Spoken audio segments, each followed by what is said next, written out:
happened there. Not sure it's healthy listening and reading stories about psychotic gays every day. Seriously.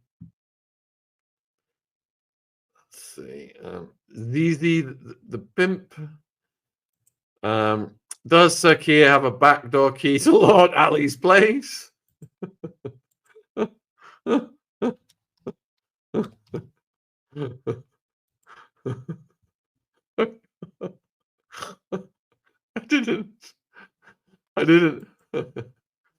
I didn't even know about this Lord Ali stuff until Craig came on.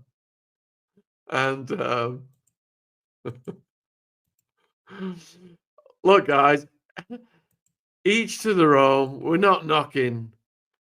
And you know, we are friends of people of all sexualities on this channel. But if you are running the bloody country and all of a sudden you're getting multiple attacks from guys who look like this on the screen right now on separate occasions, and you're not offering an explanation as to why this has happened to the public, and you're not even being questioned about it, that is hella suspicious to me. Hella suspicious to me. And there's like a complete blackout by the mainstream media who are in lockstep. The same scummo media who told us Saddam Hussein has got weapons of mass destruction and launched all of this war on terror stuff. It's cost us, the taxpayers, trillions to murder and profit the likes of Dick Cheney, Halliburton. It's absolutely disgusting. Then you need to be held accountable for your actions. And there's no possible sensible explanation as to why these kids who look like they've just rolled straight out of the gay bar are targeting the properties of the Prime Minister of this country. Doesn't make any sense. The theories right now are they were shafted. They'd visited the properties. They knew the car. So they were able to target them thusly. And they must have visited properties a couple of years ago because the car was sold. Or it was forced into the news and it is a honey trap, or there is pressure being leaned on Keir, Sir Keir Starmer, by foreign entities to do with all of this money that, I mean, Starmer is transferring billions of our taxpayers' money to this cokehead, Zelensky, who's giving weapons to the cartel, possibly in exchange for his supply of the white powder, allegedly. He's giving billions of our taxpayers' money and threatening to send young English lads to die in the meat grinder. We damn well are owed an explanation of what the hell is going on here. He expects English young people to go and die in the meat grinder. And he's covering up the story of what's going on with these models, supposed rent boys, supposed male escorts. It's preposterous that the big channels aren't hammering this. Why isn't Piers Morgan hammering this? Why isn't Jimmy Dore, who I'm going to see when he comes to the UK, he's doing a tour, folks, hammering this? When I went on Nino's Corner and brought this to Nino's attention, he said they'd not even heard of this in America.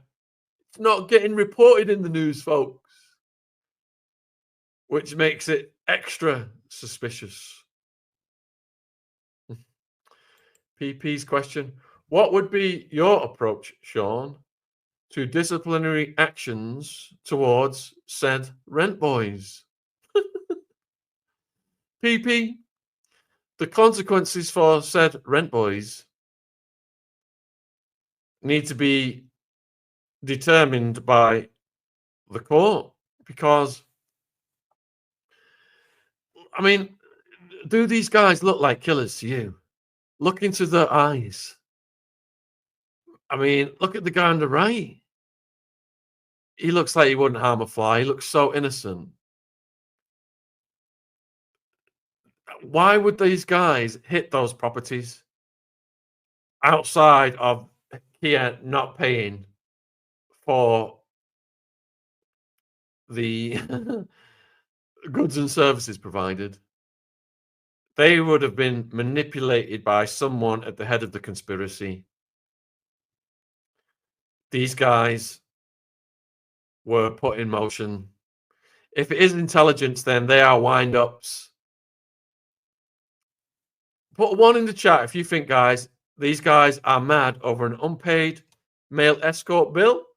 Put a 2 in the chat if you think these guys were manipulated in some kind of intelligence operation to get this whole story into the public, to show Keir what somebody is capable of. If Keir, I mean, they could be leaning on Keir Starmer to keep supplying money to Ukraine, because Trump has gone against that, and Starmer rallied, came back to Europe, said he was going to lead the pack now, did this deal with Zelensky, threatened to send troops. France threatened to send troops. The amount of money at stake is mind-boggling. Starmer and BlackRock and all these parasitic banksters and corporations, they have carved Ukraine up. So that money grab collapses. Do you remember when the guy we interviewed said that they've froze $250 billion in Russian assets, and Starmer and his cronies get the interest off that money while it is frozen? Can you imagine what the interest is on $250 billion in Russian assets? So they want sanctions on Russia. They want the war with Ukraine and Russia to keep going. They don't care about the over 1 million young people who've died in the meat grinder. They'll happily send more young people to the meat grinder and claim they're doing the right thing because Putin is Hitler. And if he doesn't stop, we don't stop him in Ukraine, he's going to go to Poland and he's going to domino effect. He's going to take all over Europe and we'll be next. Absolute BS. And I'm disappointed in Piers Morgan for repeating that claptrap. I don't know whether he repeats the claptrap sometimes because he wants to keep the position he's in, which does enable him to have a lot of interesting guests on. Because if you look at Piers Morgan's analytics on Social Blade shows people's monthlies like views and stuff, and Piers Morgan has gone parabolic in the last year, especially since he's had guests on debating Israel Palestine. He's gone parabolic, and he has had a lot of people on giving both sides, people who wouldn't have been put on normally by mainstream media. So he is serving a good function. I mean, I'm happy to say, Annie, that Ryan, he's told me that he's had some 80% recovery in one eye. In fact, I'm sure he won't mind me reading you guys this, because I know a lot of love and support has been sent over. All right, so I've been sending him, viewers, I've been sending Ryan Dawson messages about various drugs and injections he can use for his eyes because he's going blind. And I've been sending him those, and he said, I got an injection now. Today it's like 80% gone. I'm using anti-VEGF plus lutein, lutein supplement daily, plus shades everywhere, and copious amounts of pineapple. So thanks everyone who sent love and support over to Ryan. He really appreciates it. So BB says Starmer can't keep his sausage to himself. Steph says, do you think Starmer's marriage is just a cover for his real sexual identity? Steph, the sad thing is that many of our political leaders, and this includes the Obamas, the Macrons, the Clintons, they are partners in power, these couples. I learned this when I was researching the Clintons. I've researched and written extensively about the Clintons, and it really opened my eyes to how these political couples are constructed by intelligence. And, you know, there's a book called Partners in Power, actually, about the Clintons, which I would recommend. There's no love there. They're just psychopathic deviants. They're more interested in power than money, but money is a huge part of it as well. And on the rise to power, they'll just do anything proper. What was his name? House of Cards. Was it Derek Underwood or Frank Underwood? They're straight like those people. And the public personas are completely manufactured by the media. So whatever profiles you're reading about the Obamas when they're in power, the Macrons when they're in power, the Clintons when they're in power, whatever profiles the mainstream media are putting out of these people, it's all completely fake, and probably the complete opposite is true. I mean, when Bill Clinton was the governor of Arkansas, and you can research Jennifer Flowers, the multiple lawsuits that were settled, NDAs signed, women alleging SA and R word. Hillary hired private investigators to find out who the women were that Bill was sleeping with. And people died. Pets died. People got thrown off balconies. And this was Hillary not jealous of Bill sleeping with these women, silencing these women so that the rise to power would not be threatened. When Bill allegedly ended up in hospital for snorting the white powder with nasal septum damage, allegedly Hillary stormed into the hospital, threatened all the nurses and the staff, saying that they would all lose their jobs and they would never work again if any word came out about what Bill Clinton would be doing. And Bill's half-brother Roger got arrested buying the white powder from an undercover cop. And he said Bill's got a nose like a vacuum cleaner. And the undercover cop knew he had to get in the news quickly, otherwise the whole thing would get covered up, because it was Clinton's half-brother, Roger. And they held a crisis meeting with the PR people and the lawyers, and the Clintons decided to send Roger to prison and to use it to show that they were not above the law. Can you believe it? How crafty and cunning is that? They're not above the law, folks. They are upstanding moral citizens. Look, our own half-brother got arrested and he's gone to prison. They turn everything to their advantage, folks. Everything. They never let a crisis go to waste. These guys read Machiavelli, The Art of War, Robert Greene. They're like characters out of Robert Greene, 48 Laws of Power. This is why I've never trusted anyone who's become a leader.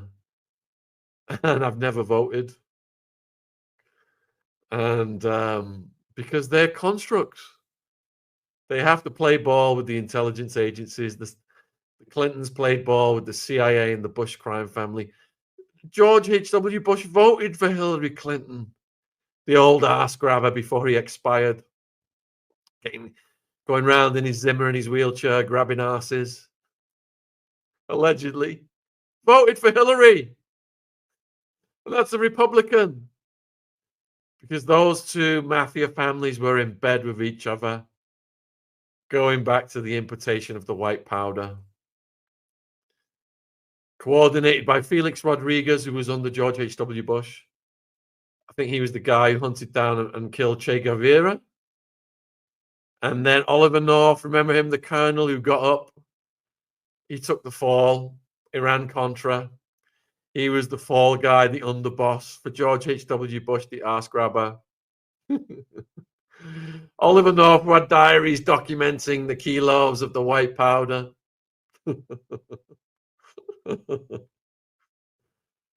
Anyway, I've written a book called Who Killed Barry Seal, George H.W. Bush or Pablo Escobar. And if you saw my interview with Pablo Escobar's son, and I said to him, who was the biggest dealer in the 80s? Was it your dad or George H.W. Bush? He said it was definitely George H.W. Bush. That's the only time Pablo Escobar's son cracked a smile with me when I was interviewing him. He was very, very poker-faced. Yeah. So, no, I don't believe any of these guys' marriages are real at all. There is a disproportionate amount of bearding with the politicians and with the elites and with the BBC TV presenters and with the IV TV presenters. It is prolific. I think they've got to have some kind of agency for connecting political leaders and BBC presenters with their beards. Some kind of secretive agency that can keep this under wraps in association with MI5 and the CIA. We will guarantee your beard will never get exposed. If anyone finds out, MI5 and the CIA will be all over them, threatening them, silencing them, so you can get on TV or you can run the country and pretend you are a man or woman of moral values and raise your babies to the sky and say goo goo gaga and pull their cheeks. And next thing, once the cameras are off, you are gravitating towards another kind of cheeks that our young lads provide on the screen. Without the buns. Getting off track again, guys. Getting off track. Blur's beard. Rent a beard. They've got to have some like high-end rent a beard place whereby all these beard women get screened by MI5.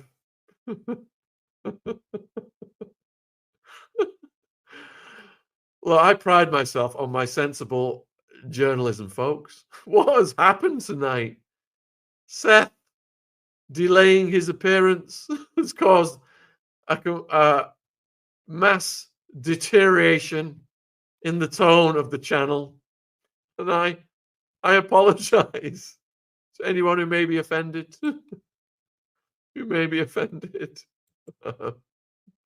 Right, I'm reading Seth's email now. Seth, this is all your fault. I'm running I'll be home in 60 minutes, just a few minutes late. Bear with me, please. I'll be on the call, sent from my iPhone. We've got 25 more minutes of debauchery. Beard women. Beard. You know what? One of my first ever videos, folks. Oh my God, you're going to have a laugh at this if you've not seen it before. One of the first ever videos I did on this channel was with the bearded lady of Guildford. And I don't think she's even alive anymore. So this is like iconic in the annals of famous English bearded women. Put one in the chat if you want me to resurrect and show you the video of me talking to the bearded lady of Guildford. Put a 2 in the chat if that's too bizarro for this evening and you'd rather not. think I've got a few little sections with Brenda. All right, yeah, we've got two. They're only short. Let's go for it, shall we? While we wait for Seth. I'm always telling Ron off for just trying to. If you're waiting for a guest, don't waffle. And here I am, waffling like mad. Oh, it's a one. It's a one. Let's go back to the bearded lady of Guildford.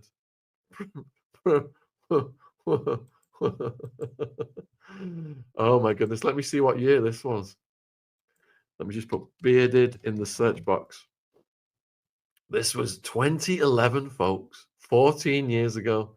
Seems like yesterday. I'll get the short clip up first. I'm not taking the mickey. This is a genuine bearded lady. Brenda. There she is. Share this tab instead. Bearded Lady of Guildford with author Shaun Attwood, part 1 of 2. Full screen. Let me know. Hello, Kathy in Germany. Brenda sends greetings and thank you for the earrings. And she hopes to see you out in Guildford again here soon.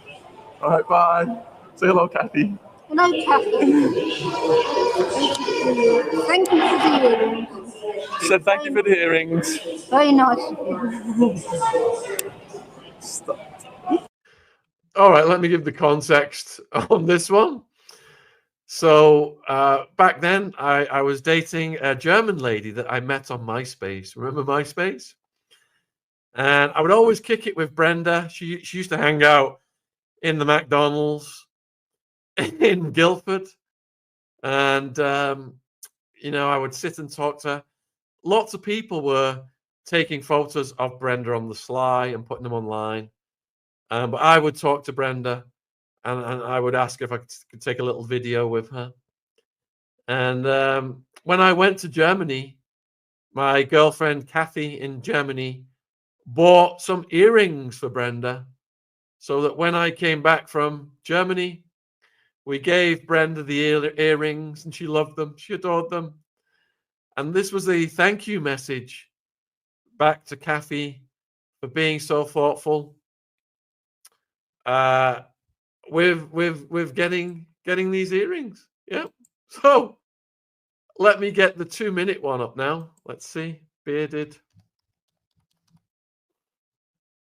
Here we go. This one was published in May 2011 as well. Bearded Lady of Guildford with author Shaun Attwood part 2. Oh, I don't see a part 1 anywhere. Where's the part 1 gone? All right, here she is. Yeah. My cinematography wasn't so good back then. Didn't have a very good setup. Just throw my phone on the table, I think, in this one. Share this one. Let's make it big. Okay, it was so hot in the jail. Yeah. Our skin was so sweaty. Yeah, I've cut half her face off, sadly. I couldn't see the camera. And I'm talking to her about the jail conditions in Arizona. I've been writing about it. When we scratched ourselves, clumps of our skin came off under our nails. Oh, wow. Yeah. There was dead rats in the food. Oh. We would complain to the guards about the dead rats. Yeah. And then they would come back and they would tell us they were just potatoes, so the jail wouldn't get in any trouble. Not only were the guards murdering the inmates, I mean, the gang members, such as the Aryan Brotherhood, were murdering the inmates, as well as the guards. And the guards that were murdering the inmates, the sheriff, the boss of the jail, promoted them. And all this is in my book, Hard Time. Yeah. And we're going to be doing the book signing tomorrow here in Guildford. Oh, I see. Yeah. Oh, yeah. So I was inviting her to my book signing at this point. And she, at the end of it, I asked her what she thought about the conditions in the jail. And she said they should have palaces. They should have palaces. That was a brilliant response, I thought, from Brenda. British sarcasm at its finest. All right, let me go back to, where were we? Starmer. So if you've joined us, folks, this is the subject of the night. We read the article that's come out in the Russian press that Craig has sent me. It's called Starmer's Sausages. The British Prime Minister did not pay the Ukrainians for escort services. And the gist is that these three lads on the screen decided to take revenge on Starmer and set fire to the house. This has been reported by the Ukrainian TV channel Politics of the Country, who've been referencing the British media. And then it describes Roman working in construction, having a contract with a modeling agency, regularly attending a gym in South London, agrees to take any job at £20 per hour versus minimum wage of £13 per hour. There are rumors that he allegedly provides intimate photos and has bread for money, as in carnal relations for money. And the other guy worked part-time at construction sites and dreamed of becoming a famous model. There are rumors in British social networks that Starmer allegedly knew the guys who call themselves escorts, aka rent boys or call boys. And it is said that the guys have took revenge on Starmer for allegedly not paying them off. The British Prime Minister has not commented on this in any way, but numerous memes and jokes on the topic have appeared in British social networks. And this is extra suspicious because Starmer did this recent public AIDS test and also did a slip of the tongue when he called the Israeli hostages sausages. Instead of hostages, he said sausages. And now these three Ukrainian guys are jokingly being called Starmer's sausages. Did Sir Keir take the knee? Didn't he have to get down on his knee to accept his knighthood? Michael, they will fix your roof and your back door. Whatever's creaky and more open than it should be, they will certainly tighten it up, Michael. I agree. Andy, Carpenter's Arms was a good boozer in Guildford in the early 80s. Ooh. Yeah, Jen was domiciled in Guildford when we met. And she had an affinity for some of the old man's pubs. I was living with DJ Mike Hotwells at the time, and he also had an affinity for some of the old men's pubs.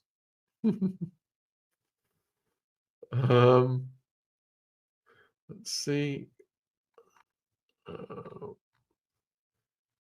So we've got 15 minutes before we get Seth in.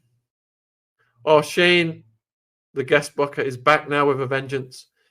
Shane has sent me messages, very long messages, saying he was back about 5 times now in recent weeks, swearing undyingly that he was back for show.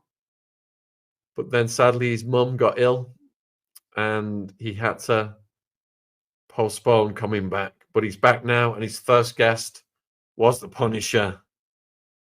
If you missed the Punisher interview, wow, what an absolutely lovely guy, despite the heinous activities of Diddy, the things that he was forcing Cassie into. In summary, The Punisher would arrive at a hotel room. He didn't know who was in it. He just had a call from this lady that was Cassie, but he didn't know it was Cassie. When The Punisher would arrive at the room, he would be greeted by Cassie, who was disguised in a wig. And then when the action was about to commence, he'd be put into a room with Diddy in the corner, completely naked, wearing a Muslim burqa, playing with his man parts, and the action would commence, whereby the baby oil, Diddy's baby oil, would be put on the Punisher, and Cassie, and they would baby oil each other up, and it would increase. Let's just say the carnal activities would increase from there. And this went on for a couple of years. Spooky is saying, is this true about Starmer or just allegedly? It's all allegedly. In fact, Ron has created a special banner for allegedly. Let's get it up. There we go. There it is. There's the banner. Thank you, Ron, for creating that banner.